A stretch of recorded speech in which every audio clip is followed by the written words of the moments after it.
Good morning, business students. So here's an article from yesterday's BBC website, so you can download the original one from here. And I thought, actually, this is a great opportunity to think about the interactions of legislation and the product life cycle. So we don't explore legislation too much in this video. It's just a change in legislation, one of those external factors that we could talk about and link it into PESTLE if we wanted to. But it's to focus on the product life cycle, specifically the extension strategy that these vape companies have just started to use because of a change in legislation banning disposable vapes. Okay, you've probably already read the article, so I shall be getting on. So here's the article, literally verbatim. I apologise. And at this stage, I think you should pause the video and read it. Before you do that, what we should do is we should go through and quickly plan. So you'll see there's extracts A, B, and C. Well, this is extract A, so guess what's coming in a bit. You want to think about using your knowledge of the product life cycle. So this is our knowledge. We need to make sure that we're using, and if there's numerical data in there, then it might be that it's a calculation question. This isn't a calculate question, even though there is some numbers in there. But if you see numbers, then do a calculation. It's a 12 marker. So assess the likely impact. So clearly this is the start of our hook. Of introducing reusable vapes as an extension strategy on firms like Lost Mary. Okay, so we have to demonstrate an understanding of the product life cycle, and specifically in context, we need to think about this extension strategy. Pause the video, go through the case study, and look for evidence for different stages of the product life cycle and the extension strategy. Hopefully you paused. So before we go on to that, just as a quick reminder of the product life cycle. So we understand that we've got sales, probably revenue, okay? And we're thinking about this is over time. Now over here, off the bottom of here, we will have R&D, where obviously we're spending money and we don't have any revenue. But remember, this could be one product in a massive product portfolio. So yes, the product might be losing money in R&D, but it's the cash cows and everything else of the future. Bit of link into Boston Matrix there. So in the introduction stage, we might be launching into a new market or a new product in an existing market. So you can think about what Ansoff would say about that if you're in the upper sixth. And we're spending a lot of money. We're raising awareness here. Maybe this awareness is on the back of existing products. So we look at iPhones, for example. The iPhone 15 comes out. We stop advertising the iPhone 14. So we're still selling the declining iPhone 14, but we're not spending any money on it going down here. Now, we might be spending a lot of money on iPhone 15 when it first comes out, so we can get this rapid introduction and growth stage. Okay, different products, different length of different stages. Some go very quickly from introduction to decline because they just didn't, they weren't successful, they didn't sell. It could be that these are longer, but companies have product portfolios, remember, and the aim is to have different products at different stages in the product life cycle. If you've only got one product and it goes into decline, maybe that's the end of your company. So you need to make sure you've got a bit of a spread. So we're introducing our new vape. And we're making sure the press are writing about it, so we get some free advertising, and we talk about these new recyclable, we can recharge them, rechargeable batteries, we can buy the little poison capsules to put into them, so we're not throwing these vapes, therefore so-called good for the environment, okay, just not for your health. And let's face it, the capsules of nicotine that go in them, they're not going to be recyclable probably. So there's an element of less bad for the environment. We're then going to hopefully get people to continue buying these carcinogenic vapes, and therefore we go into the growth stage, and we can see we're selling more and more and more. And if they can brainwash you into thinking they're not as bad as tobacco, then maybe you'll be dumb enough to vape. Then maybe we reach a saturation point where they're not spending a huge amount of money on advertising to get you to continue to buy these things, but they're trying to do just enough to keep in rapport with existing customers so we don't go into the decline stage. Now, in the decline stage, this company won't want you to stop buying these things, and this is where they might bring out new flavors. Extension strategy. It might be that the disposable vapes are banned under legislation, so they bring out disposable ones, and they talk about how environmentally friendly these cancer-causing toxic devices are. So we can think about this sort of thing in context. You can read the screen, but remember, we're spending a lot of money on advertising here. Golden rule of marketing, remember, is it's really expensive to get new customers. It's less expensive to keep loyal customers loyal, and loyal customers buy more stuff from you more frequently. Okay, so it's really important you understand that those loyal customers can be up to, depending on the study you read, 90% more profitable. Okay, so you then have to think about Lost Mary, for example, or Elfbar. These are international companies. You will have the same product in different markets in different stages of the product life cycle.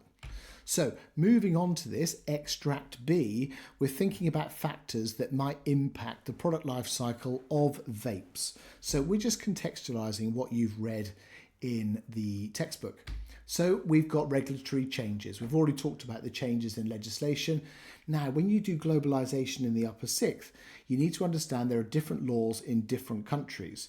And therefore, you might see that lack of regulation on tobacco products, one of those complementary products, well, not complementary, sorry, substitute products. It might be that tobacco might be really cheap. Vapes might be seen as the same price, maybe a bit more expensive because they come with obviously the technology that's invested in it, and then maybe people just smoke. Okay, so it could be they're in the introduction and early growth stages of vapes in those countries without the regulation there, without the excessive taxation that the UK puts on these types of things, well, on cigarettes, for example. Now, vapes are a cheaper alternative to cigarettes, and we are told, mainly by the vaping companies, that they are better for you than smoking. It would be so much better if you didn't do either, by the way, because you're still trying to kill yourself with a chemical, but there you go. So, health concerns. The government is constantly raising awareness, and they're trying to get us to understand that you shouldn't be really vaping or smoking, and maybe some countries spend more or less on that. Market saturation, there's very little differentiation in these products, so they will try and get you to possibly maybe you get your favorite, I don't know, pineapple flavor, and that's only available from one company. Maybe they make the capsules that are refillable only for their own devices. Maybe they'll give you the devices for free, and then, like Nespresso machines, you then pay for the consumables. The last Nespresso machine I bought was £1 as long as I signed up to a subscription model. Watch this space. This is probably what's going to happen with disposable vapes. Technological advances, maybe there's some more technology. I don't know, maybe it'll sync with your app on your watch or something to tell you how many years you're cutting off of your life every time you puff out of one of these things. Who knows? Public perception. At the moment, publicly, people think that smoking generally is one of those horrible, toxic, antisocial things where before it was very sociable. I'm of an age as a Dalmatian that I used to be able to smoke in a pub if I was that dumb. But if you think about it, it could be trendy. All you need is one of the Kardashians to start vaping, and suddenly it'll go absolutely viral. Let's hope that never happens. Taxation and pricing, because remember, if we put that on top of the standard price, which if we're going to sell these in the UK, let's tax it by about, 10,000% or something. And at least then we can use that money to pay for cancer treatment in the NHS. Environmental impact, obviously that's the case study you see about all these disposable vapes that can't be recycled. And it really depends. Pandemics, people were at home more and maybe they felt they needed to vape more. Maybe they had more time to invest in their health, so they vaped less. You can decide. Cultural differences. There are going to be differences around the world and in subcultures in countries. If it's mentioned in the case study, it's there for a reason. So if we were thinking about the product life cycle, this is extract C, by the way, a global perspective. So introduction stage, we're thinking about Japan. They've got strict regulations, nicotine products, and therefore it's a lot harder to get these things to market. So it could be that there's higher barriers, legislation, cultural, and because there's lots of regulation restricting anything with nicotine, maybe they're going to have to spend a lot more money on advertising and persuading people that they should be vaping. It's not just overcoming the legislative barriers, it's the message that these legislative barriers give to consumers. So in the UK, when they started putting pictures of, I don't know, cancerous hearts and lungs and on cigarette packets, and they put the price up to, I don't know, £10 a packet or whatever they are, and then they locked them behind closed doors so you couldn't see your Benson and Hedges branding. They banned tobacco advertising in sports. All of those things communicate a message. Some countries already have that regulation in place. If we think about the growth stage, you've got fewer regulations in places like Malaysia and Philippines. And remember, we would always do a comparison between, in this case, I've put Japan and USA, but we've already just talked about Japan, for example. So you could easily do a comparison there and say, well, there's less regulation there, less taxation, and maybe it just becomes a bit more popular, and therefore it's expanding. And we go back to our, is it in that growth stage? Well, are sales increasing and is it going over time? Well, possibly that's in a growth stage. Describe the metrics. Sales increasing over time, growth possibly. Slowing down of sales, yeah, and maintaining market size. Well, maybe market revenue with this one, maybe we're entering a market maturity. What can we do to expand the market, go back into the growth stage? Once you're here, you're not stuck. You might come up with a strategy to help you grow even more. And if it's growing, then it's in growth. Just because you're here doesn't mean you can't change the strategy. Maturity stage, well, I'm not actually sure if the UK is at maturity. I think there's lots of stupid people out there that are probably going to start vaping in the future. And if sales do continue to increase, then we will be in the growth stage again. Remember, things can change. But at the moment, there's a lot of press around this, raising awareness of how bad these things are. However, the most recent news, as seen in this type of article, is now talking about how environmentally friendly. People might think, do you know what, I'm going to have a go. I quite fancy smoking whatever it is. Maybe they start when they weren't smokers in the first place. Decline stage, a change in legislation. So Russia have banned e-cigarettes online and obviously the displays of them. So they've limited where you can buy these things from. Hopefully this will reduce the consumption of vaping. Okay.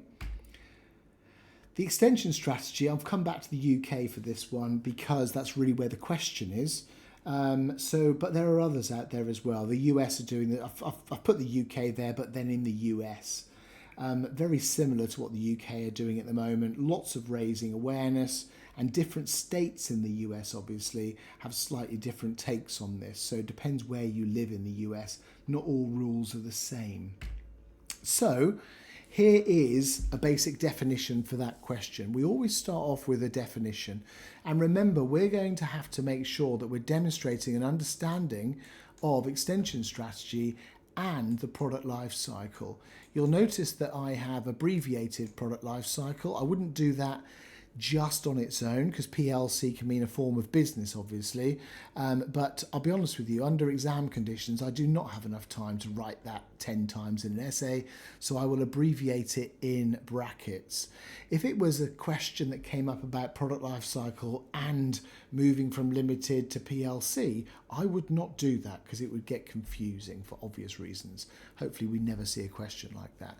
So using the data, which means I need to refer to all three of these, and I'm going to make it obvious. I don't think you would get this type of refer to 3 data extracts in a 12 marker. I'm doing it just to make sure that you've actually read some of the stuff that's in this presentation. So likely impact is a reminder of our hook. So we come back to it. So it's likely impact. Now we haven't got their strategies in, we haven't got their aims and objectives, sorry, in here.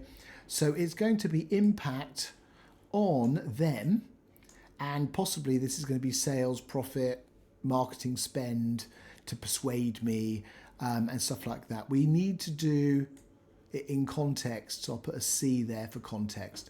This is my plan, and more importantly, I'm going to make sure I come back to some sort of tangible impact on companies like Lost Mary. Starting off with a nice definition of the product life cycle. My first point is going to be about extension strategies.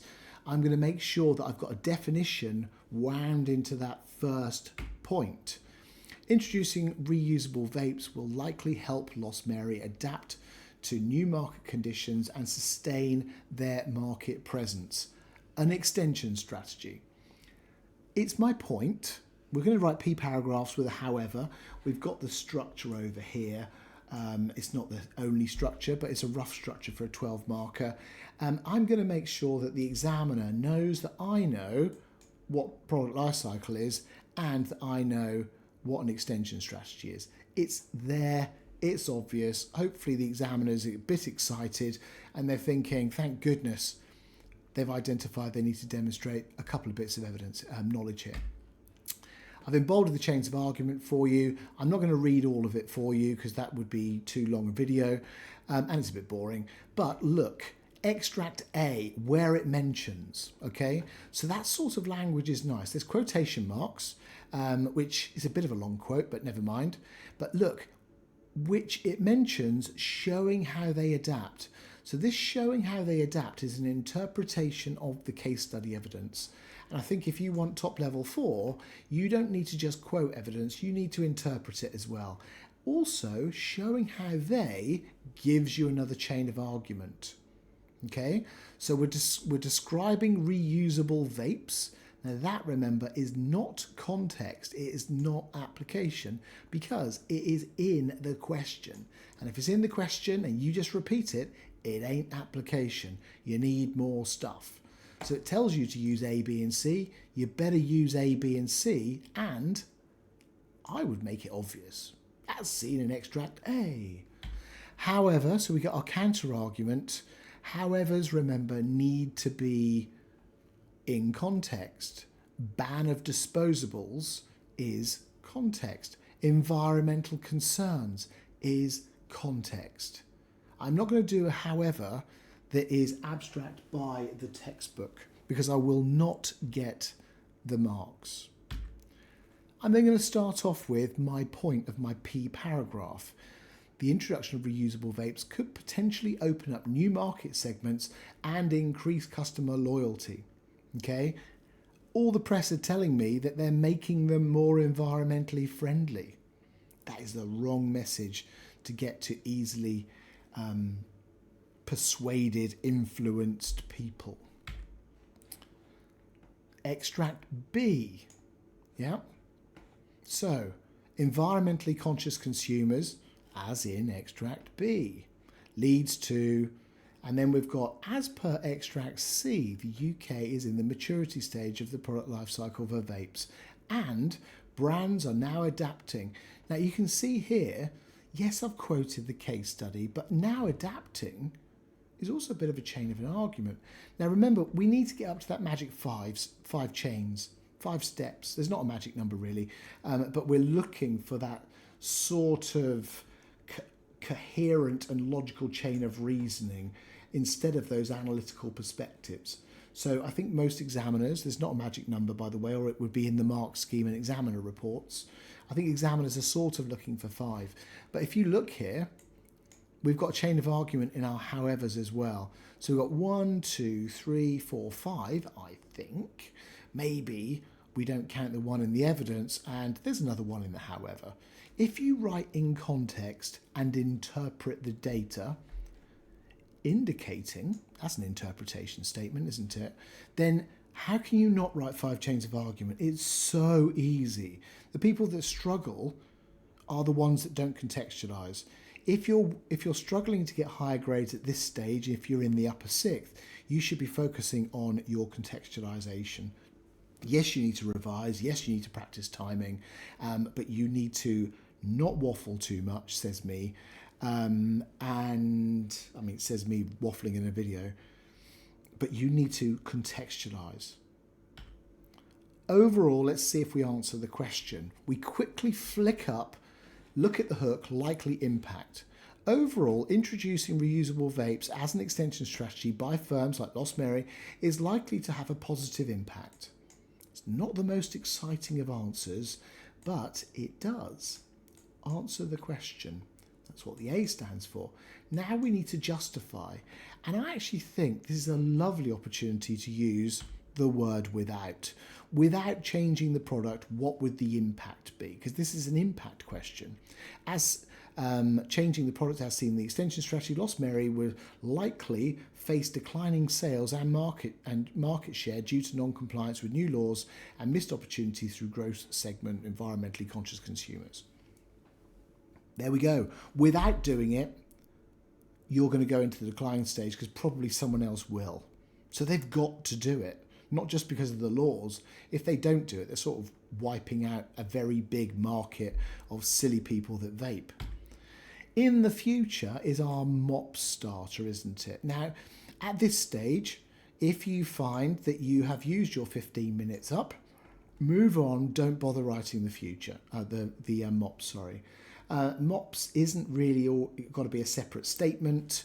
In some ways, this has got MOPS in it because it's talking about non-compliance of laws. And I was tempted to not bother writing one, to be honest with you, and moving on. I think at this stage, hopefully you agree, we're somewhere in level 4.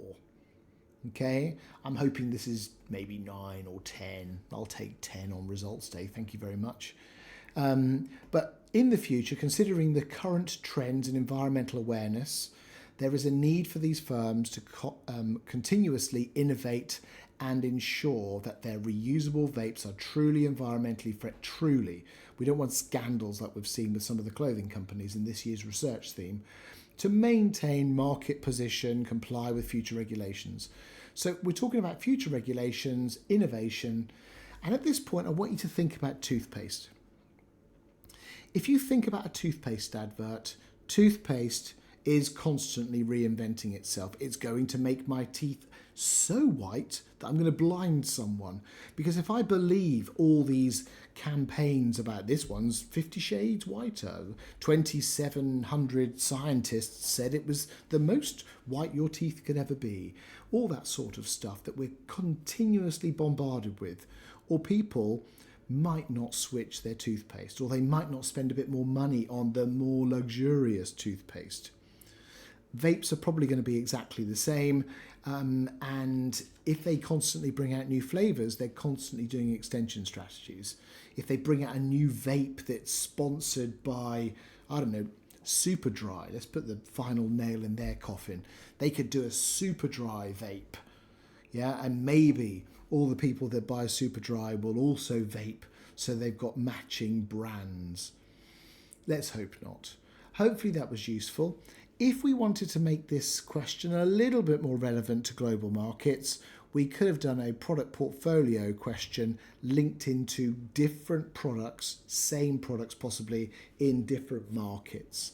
And if we flick back to, I don't know if it's going to go back quickly, yeah, so if we think about this one, actually, if this was talking about their global market, slightly change the question, I could be talking about Russia, UK, Malaysia and Japan, and actually have a slightly different spin on this answer for each of those if it was a global product portfolio question. You should change the